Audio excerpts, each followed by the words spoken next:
My fellow followers of the hunt, it's a dark time for us. Our goats are washed, our MOCs are uncleared, our Aventurians are on 4-piece defense. I must admit, I was almost tempted to forsake my vows and bust out the emergency Casterus. But our new golden boy has come, and he's here to bring us to the promised land. Steel is his body, fire is his blood, and sparkle is his crutch. Brothers and sisters and all others, it's time to reclaim our place in the meta, and Archer will make that happen. Right? It's pretty clear that in the current state of Honkai Star Rail, paths don't mean a whole lot. It used to be the case where abundance would provide sustain but not much else, erudition was solid in AoE but absolute bums in single target scenarios, harmony made your DPS more powerful in exchange for lacking their own damage, similarly with nihility weakening the enemies but not contributing much of their own DPS, etc.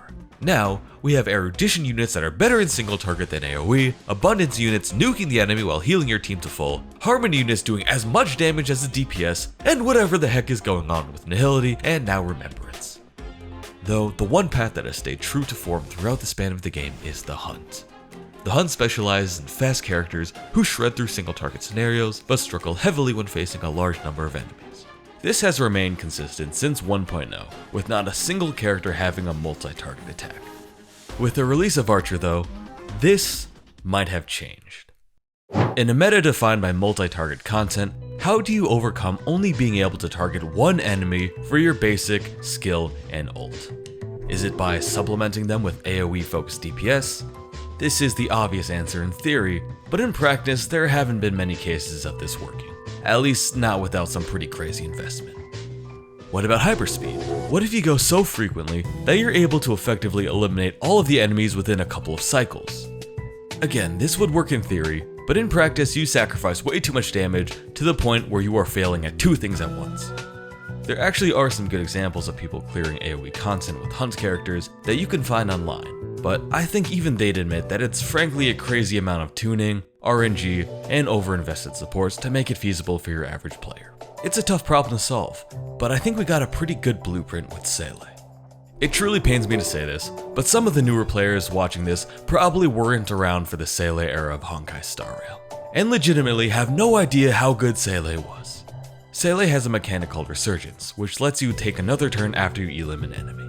Using this mechanic, good Seele players were able to effectively double their damage and energy gain with proper target selection, HP manipulation, and planning. I know, skill expression is a foreign concept in today's meta, but it was a thing back then. Smart players played around Resurgence to maximize their damage potential, while the smartest of them all maximized their pulling potential by using the sponsor of this video, LDShop. Gacha games are an expensive hobby, but with LDShop, they don't have to be.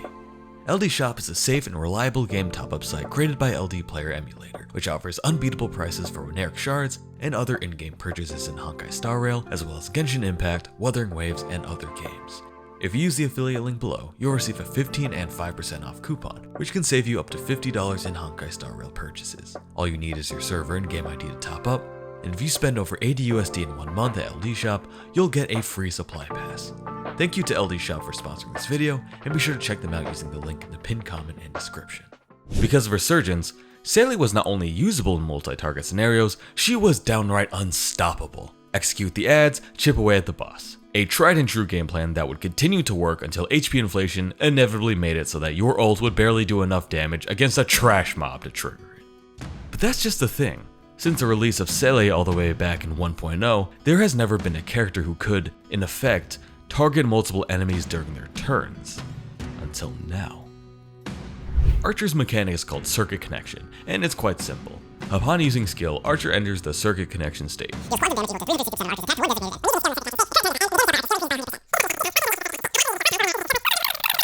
Alright, maybe it's not that simple. Anywho, the short of it is that Archer is able to repeatedly skill against enemies if they have at least 2 skill points, and he gains a damage buff each time this is triggered. Sound vaguely familiar? Close enough, welcome back Resurgence. So far, all of this sounds pretty good, but you can't just look at kits and multipliers in a vacuum. Actually, what are Archer's multipliers? Holy fuck! But how is he in practice? Well, okay, I'm not going to be one of those content creators, I'll be honest. Archer has limitations. Remember when I was drawing those Seele comparisons? On top of having similar pseudo multi-target capabilities, on top of being quantum hunt DPSs, Archer also has an absolutely debilitating case of single hit no crititis, meaning him missing a crit is up there for the worst damn feeling in the game. And I swear, if his crit isn't 100% on the dot, then it's 50%. Here's something that may also probably dampen your hype a bit. If you try to play Archer without Sparkle, you will hate your life. It's like trying to run a Goliath without Sunday. It's pure cope. It's to the point that you have to structure your entire comp around providing this greedy bastard a completely unsustainable amount of SP. Otherwise, Gallagher is preferred as a sustain, but even he's struggling to keep up with the ridiculous amount of damage that enemies do in Memory of Chaos nowadays. So as an alternative, you have Aventurine, or maybe Huohuo or Hyacine if you have a copy of Sunday's Lycone that you're willing to lend out to Sparkle. Personally, I find it hilarious that Sparkle's Lycone isn't even Sparkle's best Lycone. For the final slot, you have 3 frontrunners: Cypher, Silverwolf, and RMC.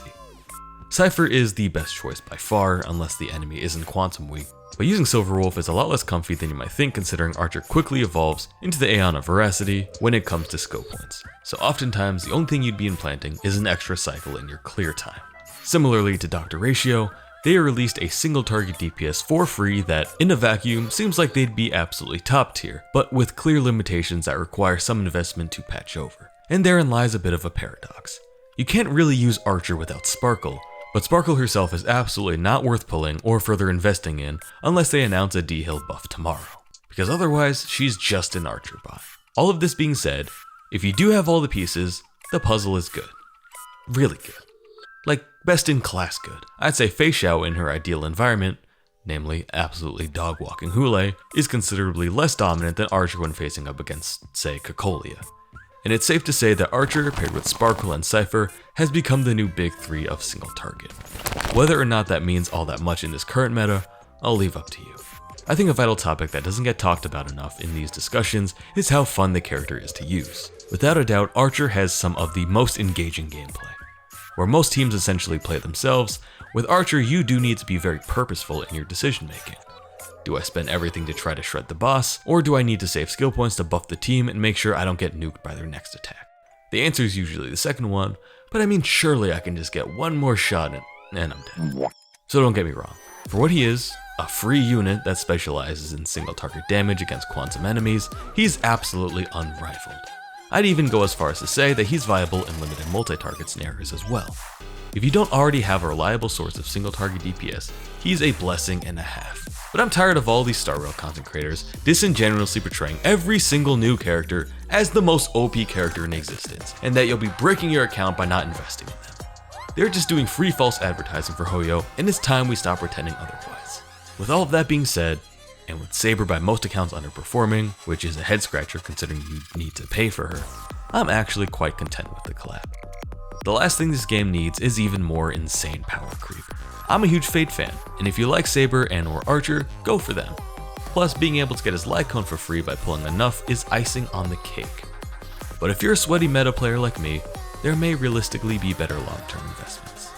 Ultimately, I will never complain about a free unit, much less a 5-star with some really sick animations. No rest for you, Gallagher. Let's get you back into the mines.